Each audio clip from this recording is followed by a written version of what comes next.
সরকারি চাকরিতে কোটা ইস্যুতে আংশিক রায় প্রকাশ করেছেন হাইকোর্ট, যেখানে বলা হয় সরকার চাইলে কোটা পরিবর্ধন করতে পারবে। কোটায় কাউকে না পাওয়া গেলে বা পদ ফাঁকা থাকলে তা সাধারণ মেধা তালিকা থেকে পূরণ করা যাবে। বিচারপতি কে এম কামরুল কাদের এবং বিচারপতি খিজির হায়াতের হাইকোর্ট বেঞ্চ এই রায় প্রকাশ করেন।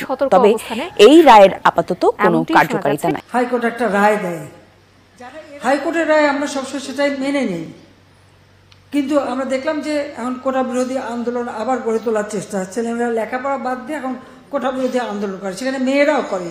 সরকার হাইকোর্টের দাবি মানার কথা থাকলেও বাস্তবে তা কোনো আইন পরিণত হয়নি।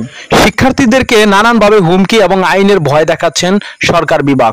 তাই সরকার বিভাগের এমন উক্তির বিপক্ষে শিক্ষার্থীরা বলেন, সরকার যদি আমাদেরকে আইনের ভয় দেখা তাহলে সরকারকে আমরা সংবিধানের ধারাগুলো মনে করে দিতে চাই, যেখানে নিরপেক্ষর কথা বলা হয়েছে।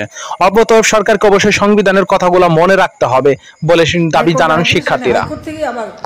আসতে হবে, কিন্তু আজকে আন্দোলনের নামে যেটা আবার করা হচ্ছে, পড়াশোনার সময় নষ্ট করা, এটার কোনো যৌক্তিকতা আছে বলে 18 সালের আন্দোলনের চাইতে 2024 সালে আন্দোলন অনেক ভীতিকর বলে মনে করেন সরকার বিভাগ।